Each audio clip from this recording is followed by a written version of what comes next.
नमस्कार दोस्तों, आपका हमारे YouTube चैनल में बहुत बहुत स्वागत है। आज हम टॉपिक लेके आए हैं महासागरीय जल के कार्य। आज हम देखेंगे कि महासागरों द्वारा भी कोई काम किया जाता है तो किस प्रकार से किया जाता है।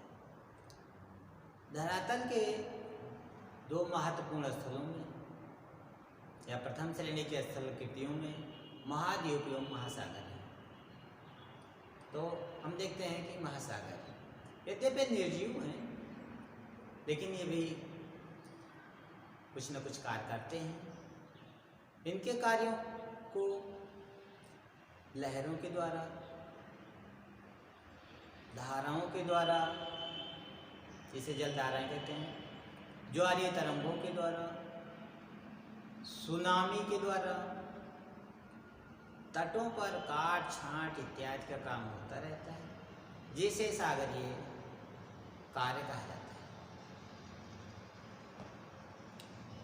सागरीय कार्यों को मुख्य रूप से तीन भागों में बांटा जाता है। अपर्दनात्मक कार्य, फिर अपर्दन होगा तो उसका परिवहन करती है, परिवहन जनित कार्य। उसके बाद फिर निक्षेपण होता है।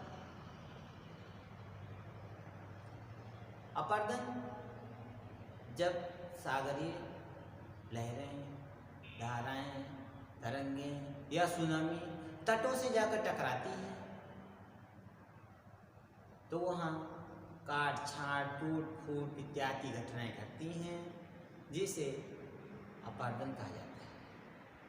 और जब वही अपरदित पदार्थ, टूटा हुआ टुकड़ा जब एक स्थान से दूसरे स्थान पर ले जाया जाता है तो उसे परिवहन कहा जाता है। और जब ढो करके कहीं अन्यत्र ले जाकर के जमा कर दिया जाता है तो उसे निक्षेपण कहा जाता है। तो अपर्दन द्वारा भी कुछ स्थल रूपों का निर्माण होता है, निक्षेपण के द्वारा भी कुछ स्थल रूपों का निर्माण होता है। लेकिन हम पहले देखेंगे कि अपर्दन आखिर कैसे होता है, क्यों होता है, किन किन कारणों से होता है। आइए हम देखते हैं सागरीय जल के कार्य। सागरीय जल के कार्यों को तीन भागों में बांटा गया है। अपर्दन, जब महासागरों की लहरें, धाराएं, तरंगें, सुनामी इत्यादि तटों को काटती हैं तो उसे अपर्दन कहते हैं। अपर्दन जलगत क्रिया के रूप में, अपघर्षण के रूप में, सन्निघर्षण के रूप में, घुलन के रूप में और जल दाब के रूप में होता है। इन सबको पहले जानने से पहले हमें देख लेते हैं कि आखिर सागरों की स्थिति कैसी होती है और कहाँ कहाँ अपर्दन होता है। देखिए, ये महाद्वीप है और ये कुछ निचला भूभाग है जिसमें पानी भरा हुआ है। ये महासागर का द्वीप बता रहा है, इसका द्योतक है। तो ये यहाँ तक देखिए, कुछ नीली रेखाएं खींची हुई हैं, ये जल बता रही हैं। तो ये जल जब इसमें हलचल उत्पन्न होती है तो कभी ऊपर कभी नीचे, कभी ऊपर कभी नीचे, ऐसे ऐसे होता रहता है। चाहे धाराओं के रूप में, तरंगों के रूप में, ज्वार भाटा के रूप में। तो अधिकतम स्थिति तक जहाँ तक पहुँचता है जल, अधिकतम ऊंचाई तक, तट पर जितनी ऊंचाई तक जाता है, इसे उच्च ज्वार तल कहते हैं। सागर का जल समुद्र के तट पर अधिकतम ऊंचाई तक जहां तक पहुंच जाता है उसे उच्च ज्वार तल कहा जाता है। और लौट करके अधिकतम सागर में जितना निचले भूभाग तक जल पहुंच जाता है लौट करके भाटा के रूप में, तो उसे निम्न ज्वार तल कहते हैं। उच्चतम और निम्नतम के बीच का भाग मध्यम ज्वार तल कहलाता है। उच्चतम निम्नतम के मध्य ही विभिन्न प्रकार की स्थलाकृतियों का निर्माण होता है। उच्च ज्वार तल और निम्न ज्वार तलों के बीच ही अपर्दन क्रिया होती है और उन्हीं क्षेत्रों में जमाव भी होता है। तो इसी क्षेत्र में ही सागर काम करते हैं, जिससे स्थल रूपों का निर्माण होता है। किस किस रूप में होता है देखते हैं। जल गति क्रिया के द्वारा। जलगत क्रिया क्या है? जब सागरीय तरंगे, चाहे वो लहरों के रूप में हो, धाराओं के रूप में हो, सुनामी के रूप में हो, जब वेग से जाती है तरंग के रूप में और तट से टकरा जाती हैं, वेग से जाती हैं लहरें और तट से थपेड़ा मारती हुई टकराती हैं, तो उसे जल गति क्रिया कहा जाता है। जल के वेग के कारण होता है। अपघर्षण, चाहे धाराएं हो, चाहे ज्वारीय तरंगे हो, लहरें हो, क्या करती हैं? तटों के पास पहुंचती हैं तो उसे खरोचती हैं, घिसती हैं, घिस करके भी अपरदन होता है, जिसे अपघर्षण कहते हैं। उसके बाद सागरीय तरंगे कुछ बड़े बड़े पदार्थों को, कुछ छोटे छोटे पदार्थों को लेके आती हैं। मान लीजिए बड़ा सा पदार्थ टूट गया और किसी छोटे पदार्थ पे गिर गया तो वो छोटा पदार्थ टूट जाता है। बड़ा पदार्थ भी हो सकता है टूट जाए। जब अपार्थित पदार्थ आपस में टकरा करके टूट फूट जाते हैं तो उसे सन्निघर्षण कहा जाता है। सागरीय तरंगे जहां पहुंचती हैं तटों पर, तटों की मिट्टियों को अपने साथ घोल लेती है, तो उसे घुलन क्रिया कहा जाता है। और कभी कभी तटों पर खरोंचे पड़ जाती हैं, गड्ढे बन जाते हैं, उन गड्ढों में जल पहुंचेगा और वेग से दबाव पड़ेगा, लहरों की वजह से नहीं, जल का विशेष दबाव पड़ेगा।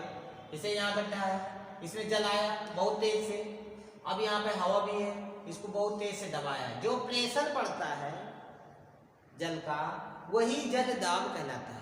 जल के बहुत दबाव के कारण भी चट्टानें टूट टूट के गिर जाती है। अभी हम इसमें देखेंगे। फिलहाल ये सब अपरदन के कारक हैं। अपरदन द्वारा कुछ हस्तलाकृतियों का निर्माण होता है, जिसको हम यहाँ बनाए हैं, और विक्षेपण द्वारा कुछ हस्तलाकृतियों का निर्माण होता है, जो इस पार्ट में बना हुआ है। सबसे पहले हम देखेंगे अपरदन द्वारा उत्पन्न हस्तलाकृतियां। ये स्थल भाग और ये सागरीय भाग। पहले ये भाग इस तरह था, सीधा तट था, लेकिन सागरीय तरंगे, लहरें इत्यादि इसको काट काट करके जहां सीधा था वहां अवतल हो गया। पहले इसका तट इधर था, अब इधर इस तरह हो गया। तो इसको ध्यान से देखेंगे तो एक क्लिप की तरह हो गया, इस तरह। यहाँ तट ऊपर है और ये अर्थात ये जो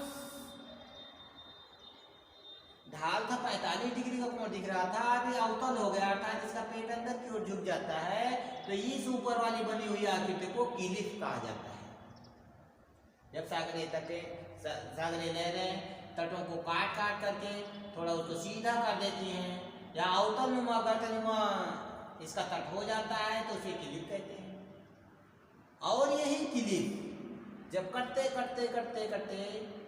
ज्यादा कट जाती है और इसका तट अंदर की ओर निकला हुआ दिखाई देने लगता है चित्र के अनुसार इस तरह, तो इसे खांच कहा जाता है। इसे खांच या इसे दांत कहा जाता है। इसका तट पे इसे दांत नुमा आकृति बनी है कि जिससे पता चल रहा है कि वो दांत निकाला है। तो ये तट खांच नुमा या दांत की आकृति होने के कारण इसे खांच कहा जाता है। अब ये काफी लंबाई में होता है, जैसे यहाँ देख सकते हैं, यहाँ से यहाँ तक हो सकता है। अब यहाँ पर सागरीय लहरें आएंगी और यहाँ तक पता चले यहाँ तक पानी आ गया, और यहाँ का हवा जो है इसके अंदर हो जाती है, अंदर ही रह जाएगी। जब यहाँ से लहरें आएंगी तो यहाँ तक पानी भर जाएगा और इधर से दबाव पड़ेगा, वेग से आ रही है, तो ये हवा का प्रेशर अंदर की ओर दबाव डालेगा। जहाँ इतने एरिया में था वो दबाव के कारण थोड़े एरिया में हो गया, तो अब ये दबाव की वजह से चट्टानें हिलने लगती हैं, कांपने लगती हैं और टूट जाती हैं। कभी कभी टूटते पता चला कि ये आंतरिक भाग की चट्टानें जब कमजोर हो जाती है तो इसको तोड़ देती है और तोड़ करके हवा इधर से निकल जाती है, निकलने लगती है। तो यहाँ जगह जगह छिद्र हो जाते हैं, जिसे वात छिद्र कहते हैं। और तटों पे कांद्राएं बनी हुई हैं।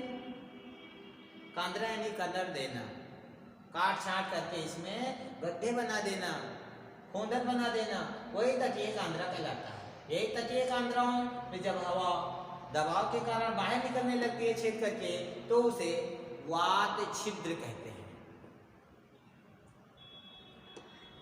अब ये वात छिद्र धीरे धीरे बड़े होते रहेंगे, ये इसमें मिल जाएगा, इसमें मिल जाएगा, इसमें मिल जाएगा, तो ये भाग टूट करके गिर जाता है।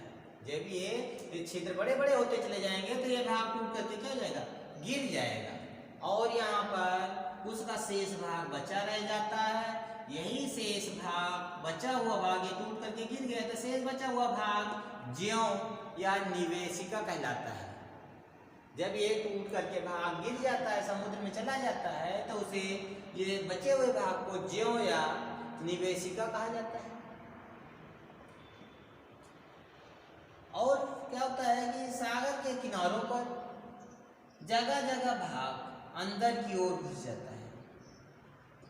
कहीं पे कठोर चट्टाने हैं, कहीं कोमल चट्टाने हैं, तो उनको ज़्यादा अपराधित कर देता है। तो इस तरह से सागरीय भाग स्थल में प्रवेश कर जाता है कि उस स्थल के चारों ओर, या कहें तीन तरफ, जल के तीन तरफ स्थल भागों का विकास हो जाता है। इधर है जल, इधर स्थल है, इधर स्थल है, इधर स्थल, एक ही भाग में सागर का जल दिखाई देता है। इस तरह सागरीय धरातल के अंदर की ओर कटाव हो जाता है कि सागर का जलीय भाग तीन ओर से स्थल से घिर जाता है, तो उसे खाड़ी या लघु निवेशिका कहते हैं। तब उसे खाड़ी, छोटी छोटी खाड़ियों का निर्माण हो जाता है, जिसे लघु निवेशिका कहा जाता है। आगे चलते हैं तो ये देखते हैं कि पता चला कि कहीं कोमल चट्टानें आती हैं या कोई भाग समुद्र की ओर अंदर की ओर रहता है, तो यहाँ पर कटाव होता जाएगा, कांद्रा बनती जाएगी, तो आगे बगल से भी, इधर से भी दबाव पड़ेगा, इधर से भी पड़ेगा। तो पता चले कांद्राएं, इधर की कांद्राएं, इधर की कांद्राएं दोनों आपस में मिल जाती हैं और ये आंतरिक भाग टूट करके इसमें मिल जाता है और ये खंभे के रूप में इस तरह खड़ा रह जाता है और ये इधर से आर पार दिखाई देने लगता है। तो इसे प्राकृतिक मेहराब कहा जाता है। इसकी आगे तो मेहराब की तरह हो जाती है, इसे प्राकृतिक मेहराब या प्राकृतिक सागरीय पुल कहा जाता है। फिर कभी क्या होता है कि ये भाग खड़ा हुआ है, तो धीरे धीरे धीरे धीरे पता चला कि ये भाग यहाँ से टूट करके इसका आकार यहाँ तक जाएगा, यहाँ तक जाएगा, दूर तो पहुँचता जाएगा, तो पता चलेगा ऊपर वाला भाग टूट करके गिर गया। जब ऊपर वाला भाग पुल टूट करके गिर जाता है, तो ये भाग, अंदरूनी भाग खड़ा रह जाता है। बाकी और यहाँ समुद्र का विस्तार हो गया, यहाँ हो गया, यहाँ हो गया, लेकिन ये भाग खड़ा रह जाता है। यही खड़ा हुआ भाग स्टैक कहलाता है। इसे स्टैक कहते हैं या सागरीय चिमनी कहा जाता है, या इसे सागरीय स्तंभ भी कहते हैं, या इसे सागरीय स्टैक भी कहा जाता है। इसके कई नाम हैं, स्टैक हो सकता है इसका नाम, सागरीय चिमनी कहा जाता है, उसके बाद सागरीय स्तंभ कहते हैं और स्केली भी कहते हैं। अब देखते हैं कि यहाँ से जब अपराधित पदार्थ हो गए, टूट टूट करके इधर गिरते रहते हैं, तो सागर की ओर जा करके पदार्थ धीरे धीरे बहते रहते हैं, लेकिन टूट करके यहीं पे गिर जाते हैं, तटों पर पड़े रहते हैं। जो छोटे छोटे बड़े बड़े बहुत सारे टुकड़े होते हैं, कंकड़ पत्थर मिट्टी इत्यादि, तो ये दिखने लगते हैं तटों से कि यहाँ टूट टूट के यहाँ पड़ा हुआ है। वही पूरा क्षेत्र जहाँ पर मलबा जमा हुआ है, अपराधित हुआ है, अपरदन के कारण क्षेत्र बने हुए हैं कटे कटे, तो उन्हें तरंग घर्षित वेदिका कहते हैं। तरंगों के कारण ये क्षेत्र कटपट गया है, थोड़ा ऊंचा नीचा ऊपर खबर मैदान से दृश्य दिखाई देने लगता है ढालनुमा, तो उसे तरंग घर्षित वेदिका कहा जाता है। इस तरह से ये अपादनात्मक स्थलाकृतियां बनी। अब देखते हैं निक्षेपणात्मक स्थलाकृतियां।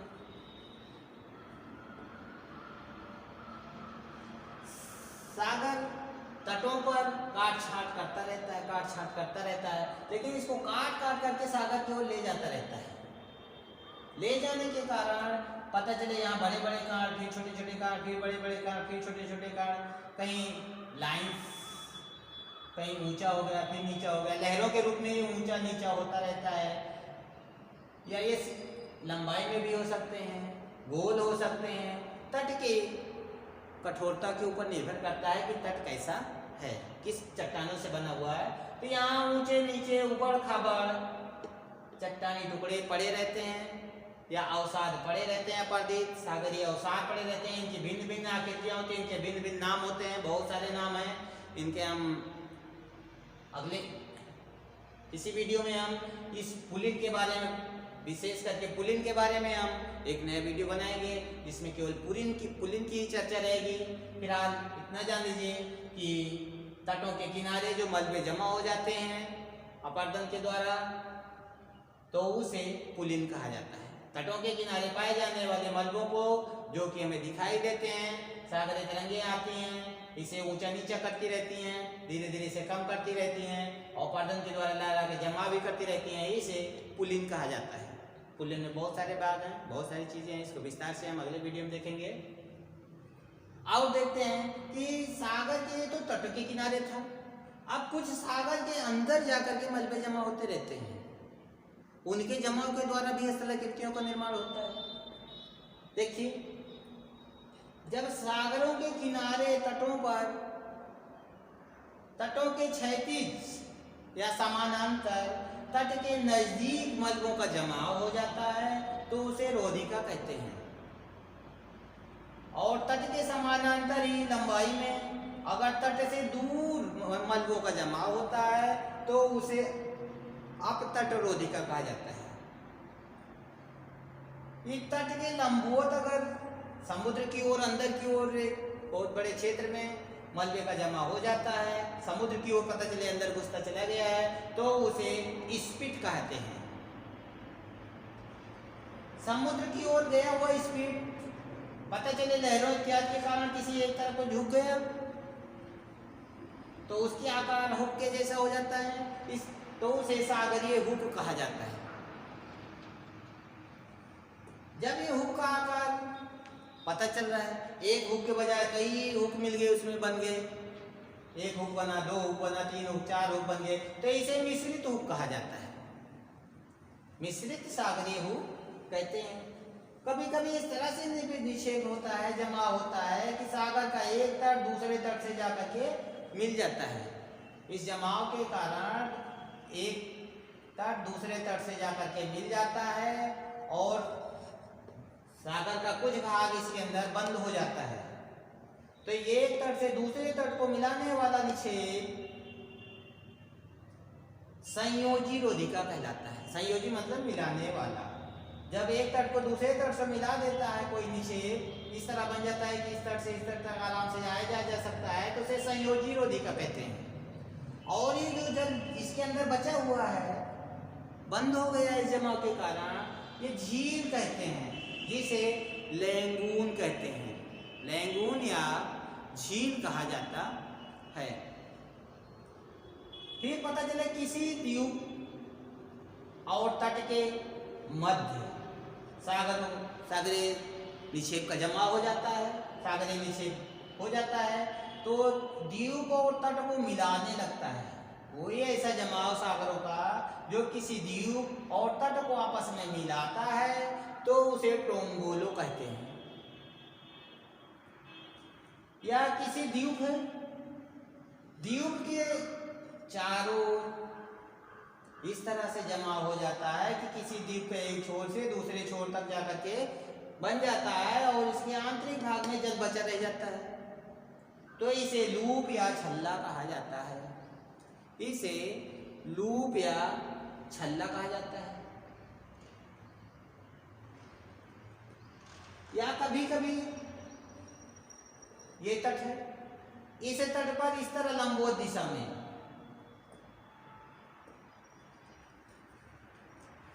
मान लीजिए तट है, तट पे इस तरह से पदार्थों का जमाव हो गया, तो पता चलता है वो इस तरह आकार हो गया जैसे बच्चे हेलीकॉप्टर उड़ाते हैं तो उसका पंखा होता है, तो इसका हेलीकॉप्टर के पंखे जैसे आकृति हो जाती है, तो इसे पंखा युक्त रोधिका भी कहते हैं। इस प्रकार हम देखें कि सागरों के द्वारा, सागरों के कार द्वारा, सागरों के अपर्दन और निक्षेपण के द्वारा बहुत सारी स्थलाकृतियों का निर्माण हुआ। अपर्दनात्मक स्थलाकृतियां क्लिप, खांच, वात क्षेत्र, तटीय कांद्रा, ज्यों, निवेशिका, प्राकृतिक पुल, प्राकृतिक मेहराब, स्टैक, तरंग हर्षित वेदिका। फिर निक्षेपणात्मक स्थलाकृतियों में पुलीन, रोधिका, अपतट रोधिका, स्प्रिट, हुक, मिश्रित हुक, लैंगून, टोम्बोलो, संयोजी रोधिका, पंखाकार रोधिका इत्यादि। आशा करते हैं कि आपके समझ में आ गया होगा। अगले वीडियो में फिर मिलते हैं, तब तक के लिए नमस्कार।